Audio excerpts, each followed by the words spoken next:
खाओ भी अच्छा। 3 चीजें हमेशा से खानदानी रखने की कोशिश की है मैंने। एक, शादी पे खर्च करो। दूसरा, खुराक हमेशा टाइट है मेरी, ऐसी खानदानी खुराक कम। भाई जबान की लज्जत जो है इसका कोई ऑल्टरनेट नहीं है, खुराक पे कंप्रोमाइज ही नहीं किया, हमेशा अच्छा खाया अल्हम्दुलिल्लाह। मैं खाता था ना मदरसे में, जो तलबा समझते थे बड़ा ही लैंडलॉर्ड है, कोई कर्जे मांग रहे होते थे मुझसे, कर्जे। और जिस वक्त जिस चीज का दिल चाहा खा लिया, जितने पैसे हैं ना खा लो बस, ठीक है, बचाने के क्या करना है यार। तो हमने बाइक रखी हुई थी, जब मैं पेट्रोल डालता था उसमें टैंकी भरने में टाइम लगता था, लोग देखते पता नहीं कौन लैंडलॉर्ड है ये, हालांकि बस वो पेट्रोल ही के टोटल पैसे हैं, अब खत्म। बचाया कुछ नहीं, क्योंकि हमें मालदार बनने का बिल्कुल भी शौक नहीं था। उसी तरह फिर क्या हुआ है कि जब वो अब्बा की विरासत मिली, हमने GTO 125 खरीदी और पैसे कारोबार में लगा दिए कि चलो जी मंथली अर्निंग होगी। वो मैंने वाकया कई बार सुना है, सारे पैसे कारोबार में डूब गए। लोग अल्हम्दुलिल्लाह जिस जिसको देता गया वो लेके भागते रहे अल्हम्दुलिल्लाह। उसके फिर मुझे नतीजा ये निकला कि पराठे मैं छोड़ नहीं सकता था, तो बाइक मुझे बेचनी पड़ गई। समझ में आ रही है बात? अब खुराक में और बाइक में जब टकराव होगा तो बाइक को कुर्बान कर दो, खुराक को कुर्बान मत करो। अच्छा, बच्चे भी थे घर में, उनके भी खर्चे थे। बाइक बेच के हमने सस्ती बाइक खरीदी, सोहराब। अब पता नहीं आती हो, इतवार बाजार में, वैसे पुरानी। अब जब हमने सस्ती बाइक खरीदी उसको लेके हम भी घूमते थे, हमारे दोस्त अहबाब भी, मुफ्ती साहब बाइक चाहिए थोड़ी देर के लिए, मिल जाएगी, ले जा भाई तू, सस्ती बाइक है, जो चाहे ले जाए इसको।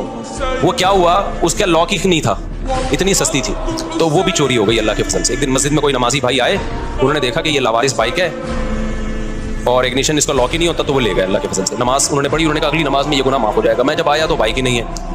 अब मैंने कहा यार अब मैं गाड़ी खरीदूंगा। दुकान पकौड़ों की बातें कौन सी, ये मैं वाकयात आपको मोटिवेट करने के लिए सुना रहा हूँ। और जो लोग मुझ पर ताने करते हैं ना, अब रिबो जी में घूम रहा है तो बातें तो करेगा ऐसी, तो ये मोटिवेट कर रहा हूँ मैं। हर आदमी का अपना स्टाइल होता है ना मोटिवेट करने का। तो मैंने कहा अब सोहराब चली गई है, अब हम क्या लेंगे, गाड़ी ही लेंगे। 4 पहियों पे आएंगे भाई, बाइकें बहुत हो गई। 4 पहियों पे आए कहाँ से, 25,000 की सोहराब खरीदी थी, वो भी चोरी हो गई। तो अब हम क्या करेंगे भाई, फिर हमने क्या किया, मैंने कहा कि एक दोस्त से, भाई ये जो इशारा कर रहे हैं बैठ जाए ना, जो खड़े ना हो। तो मैंने क्या किया, मैंने कहा कि अब मैं गाड़ी खरीदूंगा। गाड़ी कहीं मिल नहीं रही थी, तो फिर एक शागिर्द के पास से 40,000 किस्तों पे मिल गई गाड़ी, FX। चारों टायर उसके पंचर थे, छत उसकी नीचे पिचकी हुई थी।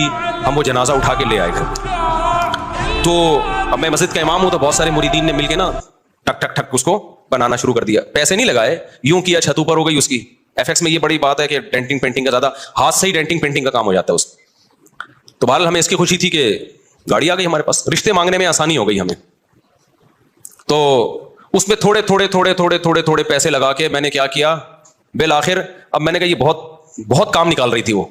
मैंने कहा जैसे किसी ने मुझे पहनाई है तो अब ये किसी और को पहना दो आप। यही हल होता है पुरानी चीजों का।